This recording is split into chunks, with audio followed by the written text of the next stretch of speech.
दोस्तों, किस्से कहानी और किताब, ये पार्ट 2 वीडियो है। जिन लोगों के भी किस्से कहानियां आम पब्लिक में आ जाते हैं, किताबों में जिनके नाम छपते हैं, हर व्यक्ति का व्यक्तित्व और हॉरोस्कोप अलग अलग वजह से उनको इतना चर्चा में लेके आता है। इसी कड़ी में बहुत ज़्यादा टाइम ना लेते हुए आपको नाम डिस्क्लोज करता हूँ कि किस पर ये वीडियो बनाया है। विवेकानंद जी ने यूएन में सितंबर 11 1893 में स्पीच दी थी, और उस स्पीच के बाद भारत का कद और उनका खुद का कद कितना बढ़ गया, वो सब एक इतिहास है। जी हाँ दोस्तों, मैं सन स्टार एस्ट्रो लर्निंग एकेडमी से गुरमीत सिंह आपका अपने यूट्यूब चैनल में स्वागत करता हूँ, अभिनंदन करता हूँ।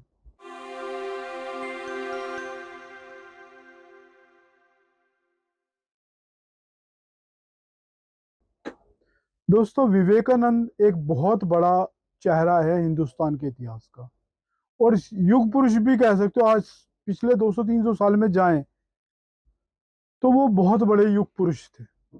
और किस वजह से? अपनी धर्म की निष्ठा और अपनी स्पीच, अपनी वाणी, ये दो इनकी जीवन के बहुत बड़े आधार स्तंभ थे। हम सिर्फ ज्योतिषीय एंगल से देखेंगे कि जिस दिन ये घटना घटी उस दिन क्या विशेष गोचर रहा होगा, और उनका खुद का हॉरोस्कोप क्या जो मैंने बातें कही उससे मैच करता है। तो सीधा मैं उनके हॉरोस्कोप पे चलता हूं लेके। पहले ये देखता हूं कि उनके हाउसेस की कनेक्टिविटी क्या कह रही है। दोस्तों, अब उनके हॉरोस्कोप पे आते हैं। सबसे पहले धर्म से जुड़ा व्यक्तित्व था, ज्ञान से जुड़ा व्यक्तित्व था, पढ़ाई से जुड़ा व्यक्ति था। नाइन्थ लॉर्ड खुद यानी पर्सनैलिटी लगन में आके बैठ गए सूर्य। और कम्युनिकेशन वाले मरकरी के घर, मरकरी की कम्युनिकेशन की उस राशि में, विर्गो राशि में, जो सबसे उच्चतम राशि होती है, वहां सूर्य का बैठना, वो भी नाइन्थ हाउस होके, कितनी लर्निंग स्किल को दिखाता है। ना केवल ये घटना है कि वो नाइन्थ लॉर्ड लगन में बैठा हुआ है, लगन का Lord 11th house, house of gain में जाके पंचमेश यानी फिफ्थ लॉर्ड भी तो धर्म का घर है ना, 159। ये तीनों का कितना बढ़िया कनेक्शन बना हुआ है। ये दो आमने सामने बैठ गए। ईश्वर ने जो जोशीय लगन दिया हमको, वो हमारी पर्सनैलिटी से मैच खाता हुआ होना चाहिए। अब इतना बड़ा इतिहास में नाम कमाया विवेकानंद जी ने, तो उनकी पर्सनैलिटी धर्म से कितनी मैच कर रही है, देखिए। पंचमेश मंगल और जुपिटर आमने सामने बैठे हैं। दूसरी विशेष बात क्या कही उनके बारे में मैंने, जो उनका व्यक्तित्व था उसमें वाणी का बहुत बड़ा रोल था। यूएन में ऐसी स्पीच दी उन्होंने, कितने घंटे की स्पीच थी और कितनी देर तालियां बजी, वो भी एक इतिहास है। इतिहास के वो क्षण है जो हिंदुस्तान के नसीब में शायद दोबारा कभी नहीं आए।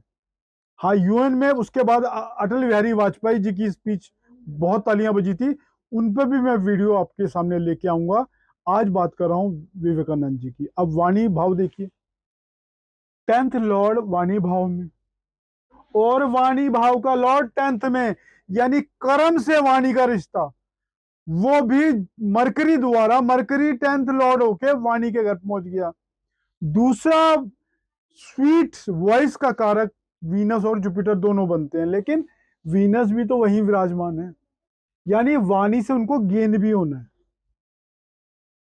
तो बहुत जबरदस्त कॉम्बिनेशन है, यानी सेकंड हाउस और 10th हाउस का आपस में एक्सचेंज भी है इस हॉरोस्कोप में। तो ये बहुत बड़ा, देखो, कर्म से उसकी वाणी जुड़ गई और उनकी पर्सनैलिटी के साथ दोनों के दोनों हॉरोस्कोप के मुख्य बिंदु मैच कर गए। बहुत ज्यादा टाइम ना लेते हुए इतनी बात बोलूंगा कि सूर्य उनका लगन में उनको चक्रवर्ती सम्राट जैसा बनाता है, और चक्रवर्ती सम्राट जैसा ही व्यक्तित्व था उस व्यक्ति का। चंद्रमा भी उनका 10th में था। जब ये घटना घटी उस दिन का गोचर के दो मेन बिंदु लेके आता हूं। मैंने गोल्डन रूल्स ऑफ एस्ट्रोलॉजी में बताया है कि शनि और जुपिटर जिस भाव को एक साथ एक्टिवेट कर दें, वो भाव आपके जीवन का उस साल का बहुत ही अविस्मरणीय पल लेके आपके जीवन में लेके आ सकते हैं। तो शनि उनका 10th हाउस में ही गोचर कर रहा था, यानी वाणी के भाव का लॉर्ड, पराक्रम के भाव का लॉर्ड 10th में ही शनि, शनि के ऊपर से ही गोचर कर रहा था। 7.5 जरूर चल रही थी, लेकिन साढ़े सत्ती हमेशा नेगेटिव नहीं होती, पॉजिटिव साइड भी काम करती है। खासकर विर्गो लगन के लिए तो बहुत अच्छी होती है साढ़े सत्ती। अब दूसरी बात, गोचर में हमें जुपिटर को देखना है, लगना लॉर्ड को। लगना लॉर्ड ट्रांजिट में केतु के ऊपर, केतु ध्वजा है, केतु धर्म की ध्वजा भी है, तो कितना बड़ा कीर्ति का योग बन गया जुपिटर केतु का। मैं भृगुनंदी नाड़ी वाले इस बात को बहुत अच्छे से जानते हैं। केतु के ऊपर से जुपिटर की विजिट आपको ध्वजा, मतलब आपके जीवन में एक बहुत बड़ी अचीवमेंट, रिवार्ड, अवार्ड सब दिला सकती है। अब ना केवल ये खेल केतु और जुपिटर का था, बल्कि ये खेल एक कदम और आगे था। जुपिटर छठे घर से 10th हाउस यानी लगना लॉर्ड यहां बैठ के 10th हाउस को पंचम दृष्टि से देख रहा था, जहां शनि पहले से ही बैठे थे। शनि गोचर कर रहे थे कम्युनिकेशन वाली राशि से।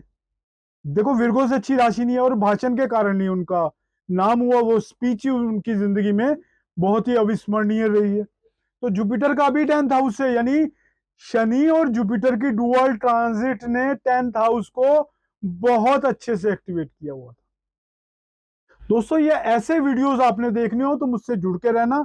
ऐसे बहुत सारे अचीवमेंट वाले वीडियो कि किस वजह से उस व्यक्ति का इतना बड़ा नाम हुआ, वो सारे वीडियोस आपके सामने इसी श्रृंखला में आने वाले हैं। धन्यवाद दोस्तों, मेरा वीडियो पसंद आए तो शेयर, लाइक एंड सब्सक्राइब जरूर कीजिएगा। धन्यवाद।